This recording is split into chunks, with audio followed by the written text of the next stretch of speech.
예, 우리 지금 디도서 말씀을 우리가 나누고 있는데 큰 제목이 예수 안에서 내 모든 삶의 행동. 우리가 불렀던 찬송 마찬가지죠. 즉 디도서의 가장 큰 목표는 우리 성도들이 어떻게 건강하게 잘 자랄 것인가. 사랑하는 성도 여러분, 교회 그러면 우리가 늘 먼저 떠오르는 이미지는 건물입니다. 건물. 그래서 교회 그러면 건물이 먼저 떠오르지만 사실은 이 교회 그러면은 건물보다 더 중요한 것은 그 속에 모인 하나님의 사람들의 모임. 이것이 바로 교회입니다. 교회 건물이 굉장히 멋있고 아름다운데 그 속에 믿음의 사람들이 없다. 그러면 교회라고 하기 어렵다는 거죠. 그냥 건물일 뿐입니다. 그런데 교회 건물이 없어도 성도들의 모임이 잘 되고 있으며 건강한 성도들로 채워지고 있으면 그 교회는 분명히 하나님 앞에 잘 성장하는 교회라고 말할 수 있죠. 그것이 가정일 수도 있고요. 그러니까 집에서 모이는 모임일 수도 있고 밖에서 모이는 야외적인 모임일 수도 있고 때로는 뭐 학교 같은 그런 건물을 빌려서 잠시 모일 수도 있겠지만 그러나 그 속은 분명히 교회라고 말할 수 있죠. 목회라는 것은 지금 이 디도서가 목회 서신인데 목회라는 것은 바로 건강한 성도들을 만들어 돕는 것이고 이렇게 되도록 돕는 것이고 건강한 성도들이 잘 성장할 수 있도록 하는 것이 바로 교회의 성장이며 또 그 교회의 성장은 또 이웃과 세상 세계를 향해서 그 영향력을 끼치는 것이 바로 목회의 근본이다라는 것이죠. 특별히 오늘 우리가 같이 나눌 2장 1절부터 10절 말씀은 이제 우리 개개인의 삶 속에 어떻게 삶을 살아가야 되는지에 대한 지침 또는 교훈을 말하게 되는데 이것은 우리 성도들이 건강한 성도로서 살 수 있도록 도와주는 것이기 때문에 목회자인 디도에게 굉장히 중요한 이 지침이기도 하다라는 것입니다. 이제 오늘 네 부류의 모습이 다섯 부류의 모습이 나타나게 되는데 그것을 중심으로 우리 한번 오늘 그리스도인으로서 어떤 삶을 살아야 되고 그것이 본이 돼요. 샘플이 되고 또 삶의 중요한 말씀의 패턴이 되어서 다른 사람들에게 잘 비추어 줄 수 있을런지를 우리가 한번 생각해 보도록 하십시다. 오늘 본문 말씀 1장 1절에 보면 안 넘어갑니다. 1장 1절에 보면 바른 교훈이라는 단어가 나옵니다. 바른 교훈. 즉 그리스도인들에게 목회를 할 때 무엇을 가지고 목회를 해야 되는가? 바른 교훈. 교훈 중에도 영어로 보면 sound doctrine이라고 썼습니다. 그러니까 우리가 바른 교훈 그러면 당연히 하나님 말씀이지 이렇게 생각할 수 있는데 하나님의 말씀을 잘 정리하여 많은 말씀들이 있는데 잘 정리하여 우리의 삶의 지침으로 받을 수 있는 것. 그래서 그것을 교훈이라는 단어를 쓰고 있죠. 그래서 오늘 바른 교훈에 대해서 먼저 잠깐 살펴본 다음에 그 다음에 우리의 삶에 적용을 해보려고 합니다. 자, 바른 교훈이라는 것은 반드시 말씀에 근거되어 있어야 합니다. 여러분이 학교를 다니면 학교에 나름대로 비전이 있죠. 그래서 그 교훈이라고 말을 합니다. 학교에 가지고 있는 학교 교재이죠. 또는 학훈이라고도 표현합니다. 믿거나 말거나 제가 총신신학대학원 다닐 때 우리 신학대학원에 그 학훈이 있었어요. 그 앞에다 딱 이렇게 붙여놨는데 뭐라고 하냐면 1번이 뭐냐면요. 목사 데리고 와서 공부하는 분들인데 그 클래스룸에 1번으로 학훈으로 되어 있는 1번이 뭐냐면 신자가 되라. 신자가 된 사람이 이미 다 비전과 꿈을 가지고 온 사람이 제일 먼저 그런 건 아예 뺄 것 같은데 아니다라는 것이죠. 목사가 되건 장로가 되건 우리가 신앙생활을 하건 제일 중요한 건 먼저 신자가 되는 게 1번이죠. 또 여러분이 가정의 가훈들이 있죠. 가훈들. 표정에 보니까 별로 없는 것 같으네요. 요즘 젊은 분들, 가족들은 가훈이 있는지 모르겠습니다. 여러분들 어른들은 여러분 키울 때 대부분 가훈이라는 걸 좀 그래도 강조하시는 어른들이 있지 않을까 싶어요. 우리 한국 분위기성에서 그렇죠. 저도 저희 집에 가훈이 있습니다. 지족, 족한 줄 알고 살자 뭐 이런. 그래서 제 아버님은 늘 그러셨어요. 그래서 제가 물질에 별로 그렇게 구애 안 받나 봐요. 그래서 그러니까 가정에 나름대로 교훈이 있을 수 있죠. 하나님의 사람들은 하나님의 교훈이 있다라는 것이죠. 그래서 이것이 이게 바른 교훈인데 이것이 바로 말씀, 하나님의 말씀에 근거되어 제공함을 받는 것. 그죠? 그런데 이 말씀은 또한 우리의 지적인 만족감을 또한 줄 수 있다라는 것입니다. 세상의 진리가 무엇인지를 알게 하고 깨달으며 내가 이것에 대하여 동의하니까 지적으로 내가 충족함이 생기고 그래, 딴 건 몰라도 이 말씀을 따라 살아야지라는 그런 용기와 더불어 그런 마음이 생겨나는 것. 그리고 또 이것은 정서적인 안정감을 주죠. 내가 방향 없이 오늘 하루를 살고 있는 거 아닌가? 내가 이렇게 착하게 살려고 노력을 하고 있고 그리스도인으로 살려고 노력하고 있는데 이게 맞을까? 그런데 바른 교훈, 하나님의 말씀에 제대로 근거되어 있는 말씀을 우리가 받게 되고 깨닫게 되면 맞아, 이것이 맞지. 그죠? 정서적으로 안정감을 누리며 그리스도인들은 힘들고 어려워도 심지어 목숨을 내어놓아야 하는 그런 어려움에 더 다친다 할지라도 변질하지 않는 그런 그리스도인으로 살 수 있는 중요한 요소죠. 자, 그런데 이런 가운데 이 바른 교훈은 아는 것으로만으로 우리의 삶에 그것이 능력으로 나타나지 않는다라는 것입니다. 이것은 행동에 대한 훈련, 즉 의지적인 결단을 필요로 하는 것이 또한 바른 교훈이에요. 그죠? 우리 미국 군인들, 미국에서 이제 군인이 되어서 갈 때 대부분 훈련 받는 동안에 육체적인 많은 훈련도 받지만 대다수 많은 분들이 이 애국, 나라를 사랑한다라는 그것에 대한 훈련을 많이 받죠. 그리고 나면 그 신체적인 어렵고 힘든 그 훈련의 과정들을 잘 이겨나가게 되는 요소 중에 하나죠. 그리고 자기 목숨이라도 내가 줄 수 있다. 그런데 그 죽는 게요, 미국 내에서 전쟁에서 죽는 게 아니라 한국 가서 전쟁하다 죽고, 그죠? 저 아프리카 가서 전쟁하다 죽고, 동남아 저 어디 가서 전쟁하다 죽어도 그들의 마음은 나라를 사랑하는 마음과 인류를 사랑한다는 그 마음에 훈련된 그 마음이 그들을 붙잡는 거죠. 이거 참 무서운 거죠. 만약에 이것이 악한 것에 이런 훈련이 되어 있다면 우리는 헛된 인생을 살게 되는 것입니다.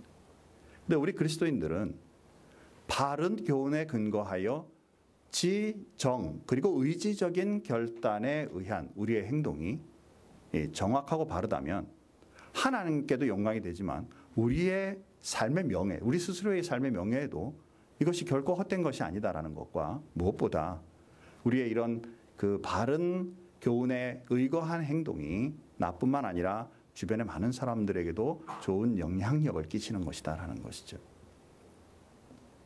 미국 같은 경우에는 그렇게 해서 군인들이 나갔다가 죽더라도 나라는 끝까지 그분들을 되돌아 찾아오겠다라는 그런 강한 의지를 보이죠. 그리고 실제로 군인들을 건들게 되면은 뭐 그냥 가만두지 않는 그런 나라적인 강인함이 분명히 있어서 그들의 뒷받침이 되는데, 사실 우리의 주인 되시고 우리를 만드신 창조자이신 하나님은 그보다 더욱 강력하시고 능력이 있으신 하나님이시잖아요. 그렇기 때문에 우리가 가지고 있는 이 하나님의 말씀에 근거한 바른 교훈이 우리의 삶에 정확한 받아들임과 그리고 정확한 행동으로 이어짐으로 말미암아 우리의 신앙의 밑거름이 분명히 된다면 하나님은 결코 우리를 소외, 제껴 놓으신 하나님이 되지 않으신 것을 우리는 믿기 때문에 그것이 믿음의 삶이라는 것이죠. 자, 오늘 본문에서 보면 이제 개개인에 따라서 5부류로 말하고 있습니다. 이제 한 부류 한 부류들을 좀 빠른 속도로 가도록 하고요. 부류들마다 우리가 이렇게 지침들이 많이 나오는데 이 지침을 한 구절 한 구절마다 다 말씀하기는 어려워요. 그래서 여러분 한 주간 동안 말씀으로 묵상하시고 좀 모르는 좀 단어들이나 또 이게 개념이 잘 안 잡히는 그런 단어들은 우리 그루터기 리더들에게 여쭤보시기도 하고요. 또 도저히 모르겠다 그럼 저한테 카톡으로 남겨주시기 바랍니다. 그럼 같이 대화하면서 그 개념을 다시 나누기도 하고요. 저하고 카톡이 연결이 안 돼 있는 분들은 카톡을 연결해 주시기 바랍니다. 제 카톡의 그 아이디는 GLPC예요. 큰빛교회의 대문자입니다. 그죠? Great Light Presbyterian Church의 GLPC를 여러분 카톡에다 해서 저한테 해서 딱 한 다음에 저한테 인사 좀 보내주시기 바랍니다. 그죠? 그래서 여러분 이렇게 단어들을 잘 안 모른다 그러면 이게 개념이 정확하게 안 쓴다면 저한테 알려주세요. 그럼 저도 같이 대화하고요. 저도 잘 모른다 그러면 저도 그럴 거예요. 나도 잘 모르겠다. 연구 더 하고 내가 알려주겠습니다. 이렇게 할 겁니다. 왜? 하나님의 말씀이 제 머리 가지고 다 이해할 수 있는 건 아닐 수도 있으니까. 그죠? 그건 이해해 주시기 바랍니다. 자, 절 먼저 오늘 본문에 보니까 늙은 자들이라고 말합니다. 늙은 남자들에게 주는 교훈의 말씀이 있어요. 우리 다 같이 한번 한 목소리 빠르게 한번 읽어보십시다. 같이 읽습니다. 늙은 남자로는 절제하며 경건하며 신중하며 믿음과 사랑과 인내함에 온전하게 하고. 자, 여기에 나이가 들어가는 남자일수록 이런 모습을 가져라 이렇게 말을 해요. 자, 그런데 이 늙은 남자라고 말할 수 있는 나이대가 몇 살이에요? 그죠? 이게 애매모호합니다. 아마도 이제 신학자들이 그래서 또 이 본문을 이렇게 보면서 당시에 예수님 시대 당시 바울 시대 당시에 대부분 사람들이 생명 연한이 약 60 정도로 봤다고 해요. 그래서 60살 좀 넘어가면 그분은 굉장히 연세 드신 분이고 곧 죽음을 앞둔 정도. 우리 요즘으로 말하면 대략적인 나이 이제 이렇게 생명 연한을 대략 얼마로 봐요? 아직은 80으로 보죠. 그냥 그죠? 아직 그리고 더 오래 사신 분도 있지만. 그죠? 요즘에 이제 그 인터넷 이렇게 유튜브 이렇게 보다 보니까 뭐 제목이 아예 그렇더라고요.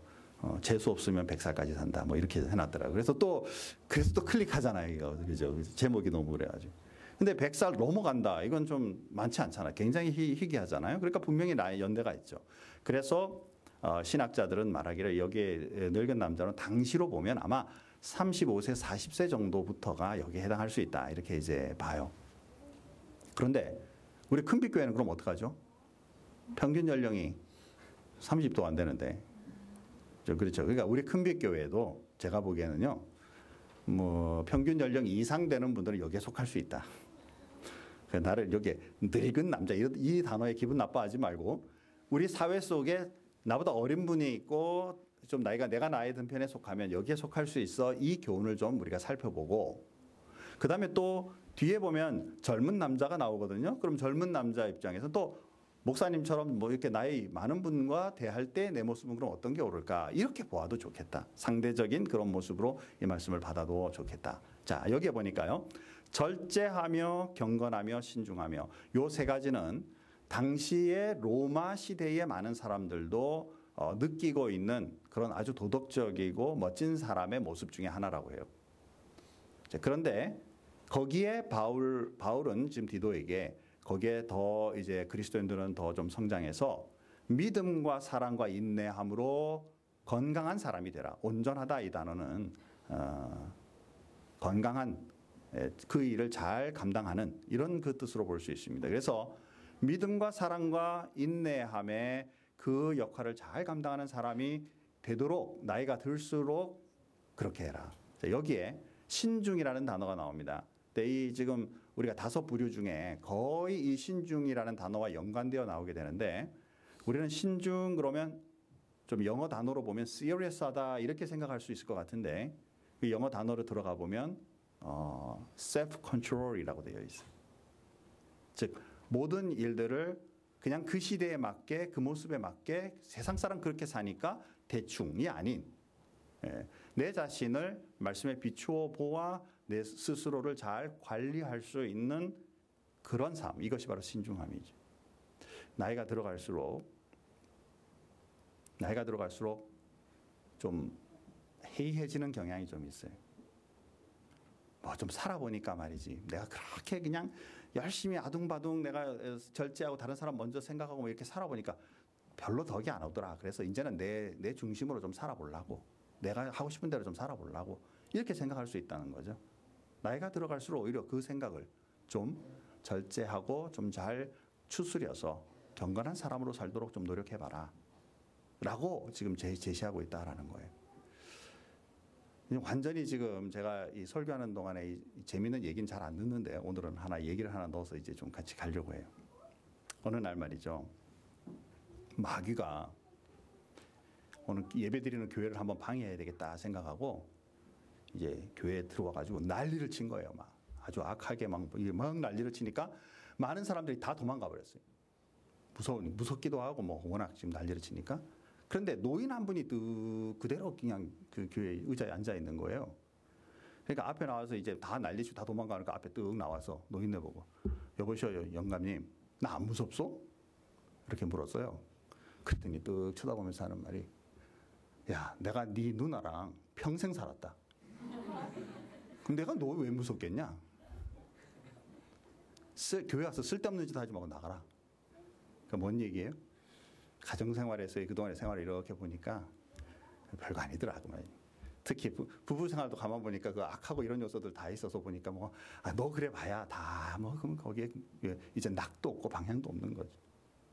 사랑하는 성도 여러분, 믿음과 사랑과 인내라는 단어는 사실 우리가 평생 간직하고 가야 될 그런 것이죠. 가정 속에도 믿음이 필요하고 사랑이 필요하고, 하나님을 향한 열정과 그 사랑이 나이가 들어갈수록 세속적으로 흘러가거나 단순화시키거나 내가 뭐랄까 그냥 그동안 해오던 것에 대한 타성에 젖은 그런 그리스도인이 아니라 날마다 새롭게 함으로 온전한 건강한 그리스도인으로 갈 필요가 있죠. 이것이 다른 사람들 보기에도 저분은 연세가 들어갈수록 멋지다, 본이 되는 그런 모습의 삶을 사는 게 어떻겠는가, 이렇게 지금 말씀을 제공하고 있다는 것입니다. 두 번째는 보면 이제 늙은 여자에 대해서 얘기합니다. 자, 또 같이 한번 읽어보겠습니다. 같이 읽습니다. 늙은 여자로는 이와 같이 행실이 거룩하며 모함하지 말며 많은 술에 종이 되지 아니하며 선한 것을 가르치는 자들이 되고. 자, 거룩하며라는 말은, 이 거룩이라는 단어가 생각보다 쉬우면서도 어렵습니다. 한마디로 말해라. 거룩이 뭐냐? 구별된 삶이에요. 구별되었다. 누구에게로? 하나님께로 구별된 삶이 거룩함이죠. 나이가 들어가는 여성일수록 삶의 방향과 찌들어가는 것보다 하나님께 구별된 삶을 살도록, 그 거룩을 유지하도록 살아라라는 것과, 모함하는 것, 말하는 것 조심해라라는 것이죠. 이제는 오래 살다 보니 이렇게 봐도 저 사람들의 삶이 어떤지 눈에 들어올 수 있어요. 그러면 그 사람들에게 좋은 말을 하는 게 아니라 험담하기 시작하면 교회든 가정이든 모두 다 어려움을 겪게 되죠. 그러니까 조심해라. 여기에 또 남자에게는 특히 안 썼는데 여성에게 지금 술에 종이 되지 마라. 이때 당시에 아마 여성들도 또 문화적으로도 거기엔 술이 많은 곳이니까 술을 쉽게 대할 수 있었던 것 같아요. 나이가 들어가면서 낙이 없다 이제. 즐거움도 없고, 내가 그동안에 집안일 하느라 힘들어 죽겠는데 내가 계속 이렇게 살아야 되나? 시간 날 때마다 그냥 그 낙을 술로 만약에 함으로써 결국 중독이 되어버리는 일들이 생긴다면 참 불행이죠. 이거는 제가 인터넷에서 뉴스로 잠시 보았는데, 한국의 주부들의 술 중독률이 굉장히 높은 것으로 나오고 있다라고 얘기를 들어요. 남편들이 집에 늦게 들어오고 일 때문에 늦게 들어오니까 여성들이 집에 이제 아이들 뭐 해놓고는 이제 좀 시간이 남고 그다음에 좀 지루하고 재미없으니까 야금야금 이제 술을 먹은 게 결국에는 중독으로 갈 수 있다라는 것이죠. 그러니까 즐거움이나 모든 것이나 삶의 방향을 세속적인 것으로 채우기 시작하면 우리는 경건성을 잃어버리게 되죠. 또 하나 여기 특이한 부분은 가르치라, 선한 것을 가르치는 사람이 되라라고 말을 합니다. 그래서 다른 분들에게는 가르치다는 단어가 안 나오는데, 이거 연세든 여인분들에게 가르치라, 그것도 젊은 사람들에게 잘 가르치라라고 표현하고 있어요. 이 히브리적 개념으로요, 이스라엘의 개념으로는 가르치다라는 단어와 배우다라는 단어가 똑같습니다. 말의 근원이 똑같습니다. 그래서 가르치다라는 단어는 더 많이 배우다, 즉 배우다라는 단어의 강조형이 가르치다라는 뜻이에요. 그러니까 지금 여인들에게 가르쳐라라고 표현하는 것은 삶에 더 많은 지혜를 배워가고 그것이 그들에게, 주변에 있는 여인들에게 본이 되게 도와주어라라는 말과도 동일하다라는 것이죠. 자, 우리 큰빛교회도 이제 2020년 내년도에 안수 집사님과 권사님 세울 텐데, 이 권사님들의 역할이 바로 이것이죠.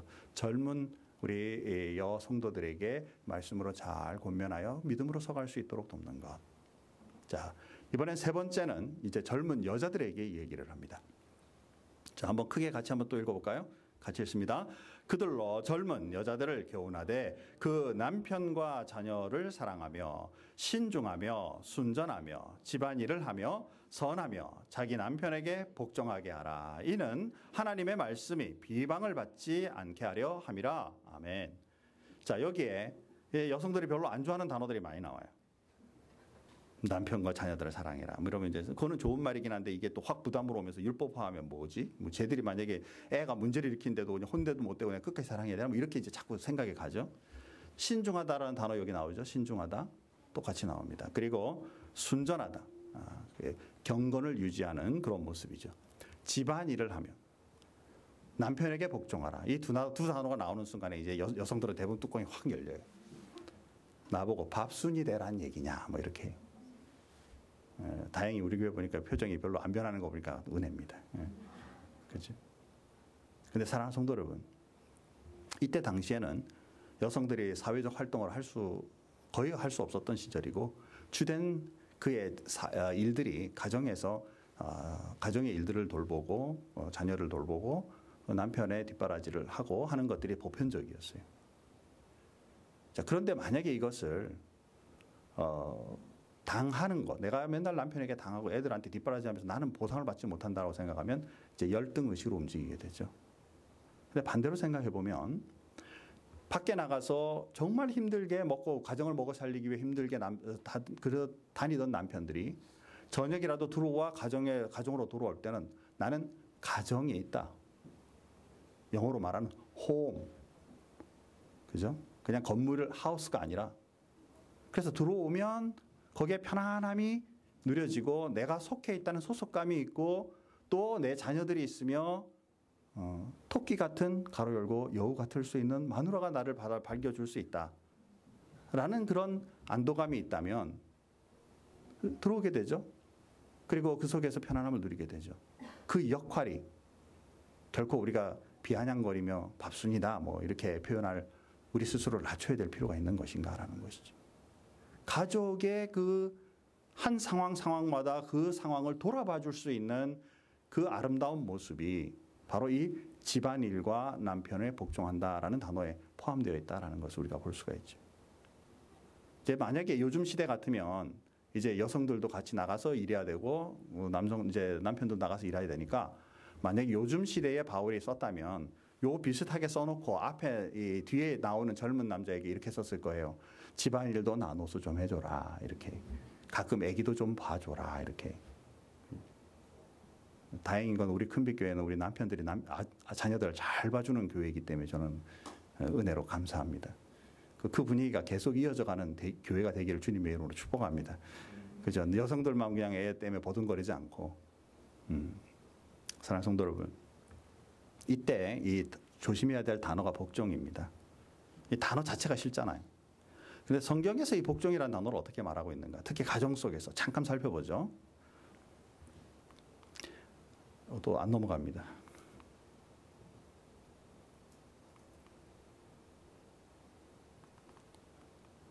에베소서 5장 21절과 21절부터 25절인데 좀 빠르게 읽어가십시다. 같이 읽겠습니다.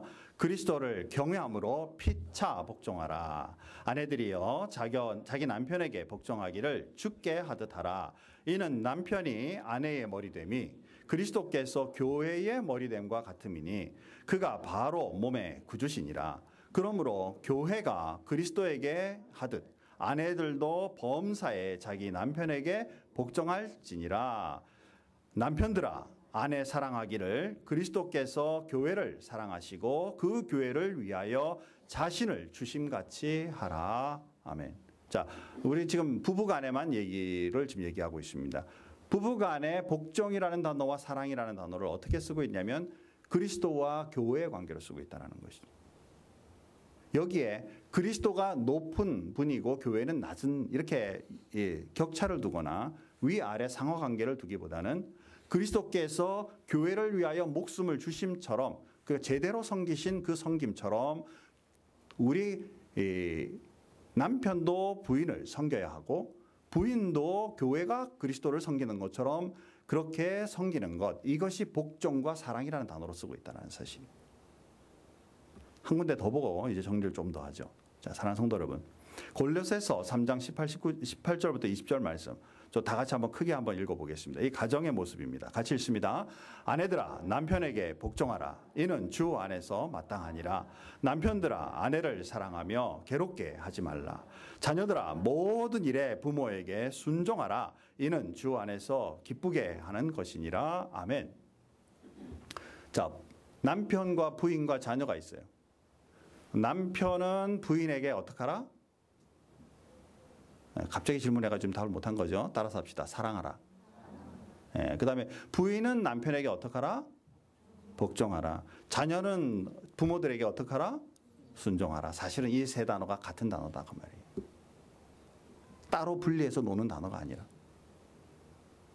즉 복종이라는 단어 하나 때문에 성경은 말이지 남녀 간에 여성들을 비하시키고 굉장히 굴종적으로 말해라고 말하면 안 된다는 거예요. 자, 엄밀한 의미로 말해서 여성이 부인이 복종해야 하는데 복종 안 했어요. 집에서. 그럼 어떡하죠? 남편들은? 그죠. 이혼해버려요? 안 되잖아요. 그죠? 그거 아니잖아요. 복종 안 했어요. 그러면 어떻게 해요? 그래도 사랑해야 돼. 그럼 누가 더 복창이 터질까? 사랑하는 성도 여러분, 사실은 그런 단어가 아니다라는 거예요. 이것을 남편도 부인도 복종이라는 단어 다 쓸 수 있고요. 남편도 자녀도 사랑이라는 단어의 모습으로 나타나는 것이 순종이고 복종이고 사랑이다라는 뜻이죠. 더군다나 남편은 가정을 위하여 부인을 위하여 목숨이라도 예수님처럼 내어놓을 만큼 사랑해야 한다는 거예요. 오히려 남편들이 반기를 들어야 됩니다. 그렇죠? 근데 그게 아니라 단어에 매이지 마라. 근본적 원리가 뭐냐? 그리스도의 사랑이 실천되는 가정이 되는 거예요. 그 모습으로 때때로 복종이라는 모습과 순종이라는 모습에 포함되어 있는 사랑의 공동체, 이것이 바로 가정이고 그 모습을 유지하는 그리스도인의 모습이다. 만약에 그리스도인의 모습 가운데 이런 것을 잃어버리게 되면 오늘 본문 말씀해 보니까 다른 사람들이 우리를 비방하는 사람들, 즉 본이 되지 못하고 야 예수 믿는데도 저 모양이고 그리스도의 사랑을 받았다는데 하나님의 사랑을 받은 사람들도 가정에서 저 모양인데 어떻게 우리가 그 모습을 닮아 우리가 예수 믿을 수 있겠냐라고 말하는 본이 되지 않는 삶으로 우리가 전락할 수 있다라는 것을 성경이 말하고 있다라는 사실이죠. 자, 이번에는 젊은 남자들에게 이렇게 말합니다. 다 같이 한번 또 읽어보겠습니다. 같이 읽습니다. 너는 이와 같이 젊은 남자들을 신중하도록 권면하되 범사에 내 자신이 선한 일에 본을 보이며 교훈에 부패하지 아니함과 단정함과 책망할 것이 없는 바른 말을 하게 하라. 이는 대적하는 자로 하여금 부끄러워 우리를 악하다 할 것이 없게 하려 함이라. 젊은 남자들에게는 디도에게 네가 먼저 본을 보여라 라고 말을 합니다. 디도도 이제 젊은 남성이고 그리고 또 젊은 층들에게는 먼저 본을 보이되 이제 거기에서 신중하도록 또 똑같은 단어 또 나오죠. 그리고 교훈에 부패하지 않도록. 이 말은 뭐냐면 자기가 가르쳐 놓고 그 가르침과는 전혀 다른 삶을 자기가 사는 거예요. 그죠? 1장 15절에 보면 이 율법 중심적인 할레파 사람들이 구약의 율법을 가르쳐 놓고 그들은 이익을 위하여 오히려 썩어질 것들을 위하여 추구하는 그 모습을 표현하고 있죠. 이 모습이 바로 부패한 교훈이라는 거예요. 하나님의 말씀 자체는 귀중하고 중요한 거 분명히 맞는데 말은 그렇게 해놓고 본인도 그렇게 안 살며 다른 사람에게 그렇게 살아라 라고 말하는 것이 바로 부패다 그 말이죠. 현대교회 속에 이런 모습 너무 많지 않아요? 그죠? 성경의 말씀들은 진리인데 그렇게 살지 않음으로 말미암아 성도들이 얼마나 많은 지탄과 사람들로부터 손가락질을 받느냐라는 것이죠. 이런 모습에서 벗어나라. 또 단정해라. 이 단정하다라는 단어는 아까 앞에 늙은 남자들에게 말했던 경건이라는 단어와 같은 단어예요. 경건한 삶을 젊을 때부터 유지해라. 바른 말을 해라. 바르고 올바른 말. 그렇죠? 이것은 사람들에게 나타나는 우리의 표현이기 때문에 이것이 앞뒤가 틀리거나 또는 말도 안 되는 것들을 우기는 일이 일어나지 않도록 잘 살펴라. 이런 표현인 것이죠. 자, 이제 마지막으로 종들에 대해서 한번 보십시다. 같이 한 목소리로 또 한번 읽어봅니다. 같이 읽습니다. 종들은 자기 상전들에게 범사에 순종하여 기쁘게 하고 거슬러 말하지 말며 훔치지 말고 오히려 모든 참된 진실성을 나타내게 하라. 이는 범사에 우리 구주 하나님의 교훈을 빛나게 하려 함이라. 자, 여기에 종들은 당시에는 노예예요.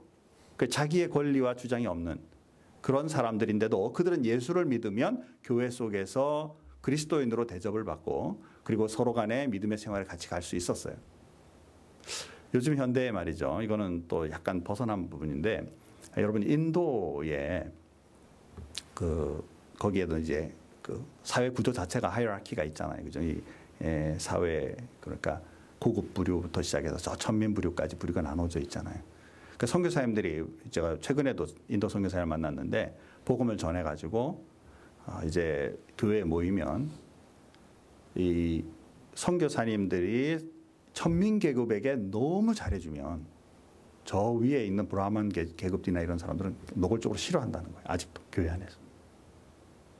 그래서 그러면 우리 외부인들은 뭐냐 그러면 외부인들은 어디에도 속하지 않는데요. 그래서 그것도 개념을 또 이렇게 제외해 준대요. 그래서 높은 계급 사람들 만나도 아무렇지도 않고 저 밑에 바닥 계급 사람과 만나도 아무렇지도 않게 여겨주나 교회 안에서 차별이 아직도 되고 있다 이렇게 표현을 하죠. 그런데 사실 이때 당시에 보면 이 초대교회 당시에는 그러지 않았어요.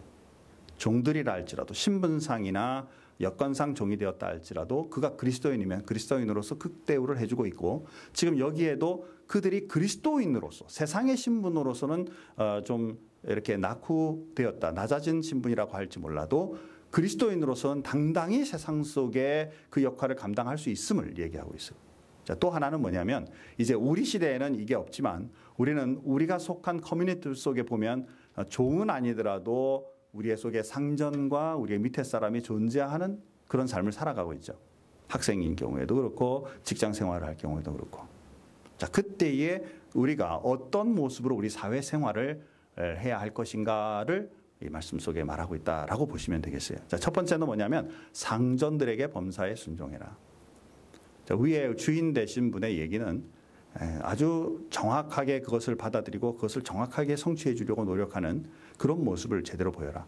때때로 그 문화 속에서는 상전이 하나님을 안 믿는 사람인 경우에라도 어쩌면 그 일을 해줘야 되는 게 종의 입장이죠. 자, 그때 이제 우리는 갈등이 있습니다. 그죠? 우리는 갈등이 있어요. 지금도 사회도 똑같습니다. 여러분들이 위에 있는 직장의 상사가 예배를 못 드리게 하거나 뭐 이렇게 말도 안 되는 것을 강압할 즉 비성경적이거나 혹은 불법적인 것을 강조할 때 그것에 대하여 내가 받을 것인가 안 받을 것인가는 우리가 굉장히 조심해야 되죠. 물론 이게 이제 토론이 좀 필요하기 때문에 우리 201에서 이런 일을 하니까 언제 좀 더 깊게 토론을 할 필요가 있으면 꼭 조인하셔서 말씀 나눈 가운데 좀 깊이 토론하면 좋겠는데 그리스도인, 즉 하나님을 알지 못하는 분이 불법적인 것을 나에게 강요했을 때는 여러분 목숨 거셔야 돼요. 하나님을 위하여 내 위치를 감당하며 일을 추진할 것인가 아니면 먹고 살기 위해 하나님을 제끼고 법적인 거 제끼고 내 위에 사람들의 말을 믿고 그냥 따르면서 내가 갈 것인가. 자, 이 삶에서 우리의 역할은 우리 사회 속에 구조가 있듯이 제일 위의 구조는 하나님이시고 우리에게 하나님께서 맡겨주신 상전의 그 역할이 타당하고 정확하다면 우리는 그의 말을 내가 싫어하든 좋아하든 상관없이 좀 좋아하지 않는 상황이라 할지라도 그 일을 제대로 충실하게 감당하는 것, 이것이 바로 우리의 삶이라는 것을 얘기하고 있죠. 이것이 먹고 살기 위해서가 아니라 그리스도인으로서. 만약에 이분이 이제 잘라서 내가 이 직장에서 벗어나게 된다 하면 여러분 그것을 두려워하기보다는 이 일을 주관하시는 분은 하나님이시니까 하나님에 대한 믿음과 신뢰를 가지고 불법을 자행하지 않고 저는 이 직장을 나가겠습니다 라고 말할 만큼의 신앙과 삶의 행동의 방법을 가질 수 있겠는가. 그 다음 말씀이 거스르러 말하지 말며, 이 말에는 뭐 이렇게 나쁜 얘기를 하는 부분도 있지만요. 종의 마음에 이건 아닌 것 같은데 그래서 꿍시렁 난 이거 진짜 싫어하는데 왜 시켜? 꿍시렁 이렇게 하지 말라는 뜻이. 즉 맡겨져 있는 직무에 대하여 정확하게 그것에 대하여 수긍하고 또 마음이 좀 요동친다 할지라도 마음을 다스려 충성된 그 모습을 보이라. 그 다음 말씀이 훔치지 말고 진실성을 나타내며. 그죠? 뭐 주인 거니까 그리고 마음대로 하지 말고 그것도 훔치지 말고 그리고 삶의 충성도를 정확하게 보이는 그런 그리스도인으로 주님 앞에 살아라. 어렵죠. 제가 제게 있었던 얘기 하나만 하면서 이제 좀 정리를 하겠습니다. 제 와이프하고 우리 큰빛교회 오기 전에 샌디에고에서 이제 직장을 좀 다녔어요. 그리고 이제 일은 멕시코 가서 일을 하고, 그리고 이제 살기는 샌디에고 살고, 그래서 매일 아침 멕시코로 출근했다가 퇴근해 오는. 자, 그런데 저 위에 이제 바로 위에, 제 위에 바로 위에 상관이 술을 너무 좋아하는 거예요. 새벽 2시에 전화가 와요. 우리 한참 자고 내일 아침 출근해야 되는데, 갑자기 탁 받으면, 데이빗, 내가 술이 취해가지고 집에 못 가는데 나 좀 집에 데려다 줘. 자, 그러면 이제 어떻게 해요? 주섬주섬 일어나죠. 네, 그리고 일어나요. 그리고 이제 제가 가서 모셔다 드리면 되잖아요. 근데 절대 그렇게 안 하죠. 와이프를 깨우죠. 여보, 일어나라. 그러면 이제 난리 나죠. 뭐야 이거 도대체.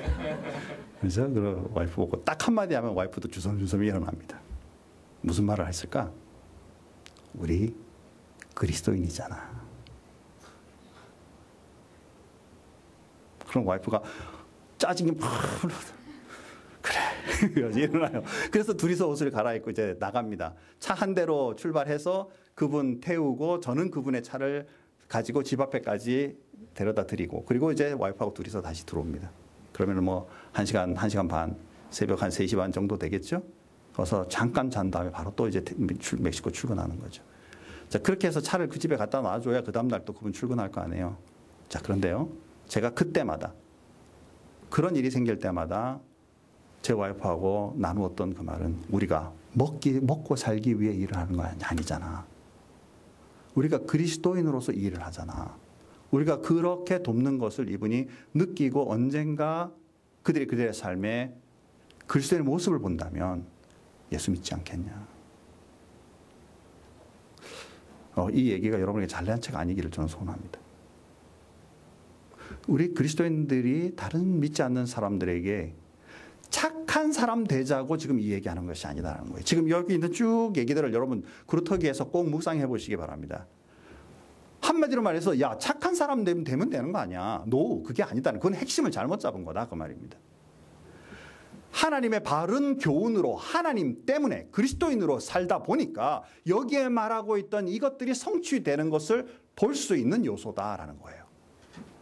우리는 잘못하게 되면 지금 말했던 이 여러 가지 얘기들이 우리의 삶의 율법이 될 수 있습니다. 야, 예수쟁이가 절제하며 살아야 되는데, 예수쟁이가 신중하게 살아야 되는데 왜 뭐 그렇게 살아가 아니라, 그리스도인으로 살다 보니 자연스럽게 우리가 말하던 이 요소 속에 아무것도 걸릴 것이 없는 그리스도인으로 든든히 살고 있는 이 모습, 이게 나의 모습이고 그리스도인의 모습이고, 이것으로 통해 우리 주변의 사람들이 은혜의 사람들로, 다른 사람들로, 본이 되는 사람들로 받아들이는 것, 이게 바로 우리의 삶이다라는 거예요. 한 주간 여러분 좀 이 말씀들을 잘 묵상할 수 있기 바랍니다. 그리고 이것이 핵심입니다. 우리 그리스도인들은 도덕적인 사람, 바른 사람이 되기 위하여 사는 것이 아니다. 우리는 하나님의 사람으로 살면 도덕적인 모든 요소들과 주변의 사람들에게 영향력을 끼치는 그리스도인이 될 줄 나는 믿는다. 아멘. 한 사람들에게 복이 있을지어다. 자, 그리고요, 마지막이요. 교회마다 이러한 성도들을 만들기 위해 힘쓰고 애쓰는 부분이 있는가? 지식으로, 정적으로, 그리고 무엇보다 의지적인 결단력을 가질 수 있도록 돕는, 바른 교훈으로 돕는 교회가 얼마나 많은가? 우리는 그 교회들을 바라보며 함께 기도할 수 있는 그리스도인이 될 수 있기를 바랍니다. 우리 큰빛교회가 그런 교회가 되기 바라고, 주변에 있는 많은 교회들이 그냥 사람 많이 모아서 교회가 숫자적으로 성장하고 예수 믿는 사람 많이 만들어내는 것도 중요하지만, 그 교회들이 변화되어 바른 교훈으로 많은 성도들을 이 땅 위에 많은 사람들에게 본이 되는 교회로 세워갈 수 있는 교회들이 될 수 있도록 하나님 이 땅 위의 교회들을 축복해 주시고 인도해 주십시오라고 말하는 눈 높은 그리스도인이 저와 여러분이 될 수 있기를 주님의 이름으로 축복합니다. 이것이 우리가 앞으로 해야 될, 우리의 남은 생애까지 해야 할 일이다. 왜? 우리의 모든 지킴이 하나님의 거룩하신 그 모습을 빛내는 일이 되기 때문에, 하나님을 드러내고 주변의 사람들이 하나님을 만나고, 그리고 우리의 삶도 주님 보시기에 합당한 그리스도인의 삶, 이것이 일어나는 축복의 삶이 있기를 주님의 이름으로 축원합니다. 기도하겠습니다. 하나님 감사합니다. 오늘도 우리 말씀을 통하여 그리스도인의 삶을 한번 살펴보았습니다. 길고 또 많은 부분들이 있습니다. 하나하나 우리가 다 묵상해 갈 수 있는 기회들이 있게 하시되 하나님 무엇보다 이것이 우리의 율법이 되고 우리의 행동 지침이 되기보다는 이미 그리스도인으로서 하나님의 자녀로서 살고 있다 보니까 이 모든 것이 성취되고 이루어지는 그런 축복의 삶을 살아갈 수 있도록 하나님 인도해 주옵소서. 또한 우리 큰빛교회가 이 지역과 세상 세계를 향하여 그 역할을 감당하는 귀한 교회로 잘 성장할 수 있도록 하나님 은혜를 베풀어 주시고 우리 교회에서 훈련을 잘 받은 많은 하나님의 주님의 일꾼들이 이 땅에 어느 곳에 떨어지든지 주님의 귀한 복음의 씨앗이 되어 다른 사람들에게 큰 영향력과 은혜를 끼치는 귀한 사람들이 될 수 있도록 도와주옵소서. 모든 것 주님 앞에 감사드리오며 예수님의 이름으로 기도하옵나이다. 아멘.